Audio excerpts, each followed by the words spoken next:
Hi friends, இன்னைக்கு சிம்பிளான ஒரு சோயா கிரேவி தாங்க பார்க்க போகிறோம். சோயாவை நல்லா சுடுதண்ணியில் போட்டு பிழிஞ்சு தனியாக எடுத்து வச்சுக்கோங்க. ஒரு பேன் வச்சுக்கோங்க. அதில் ஆயில் சேர்த்து 1/4 ஸ்பூன் காஷ்மீரி சில்லி பவுடர் சேர்த்து நம்ம வச்சிருக்க சோயாவை இதில் ஃப்ரை பண்ணி தனியாக எடுத்து வச்சுக்கோங்க. அதே பேனில் கொஞ்சம் ஆயில் ஊற்றி பட்டை, கிராம்பு, சோம்பு, ஏலக்காய், கல்பாசி எல்லாம் பொரிய விட்டுருங்க. 2 மீடியம் சைஸ் பெரிய வெங்காயம் கட் பண்ணி ஆட் பண்ணிக்கோங்க. கூடவே ஒரு பச்சை மிளகாய் சேர்த்துக்கோங்க. இஞ்சி பூண்டு பேஸ்ட்டு 1 ஸ்பூனுக்கு ஆட் பண்ணிக்கோங்க. 3 மீடியம் சைஸ் தக்காளி பேஸ்ட்டாக அரைச்சி சேர்த்துக்கோங்க. நல்லா பச்சை வாசனை போகிற வரைக்கும் விட்டுருங்க.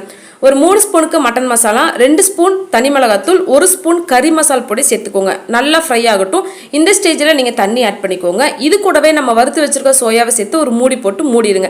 10 to 15 நிமிஷம் கொதிக்கட்டும். 1/4 கப் தேங்காய் கூட 1 ஸ்பூனுக்கு கசகசா சேர்த்து அரைச்சு அதை இது கூட ஆட் பண்ணிக்கோங்க.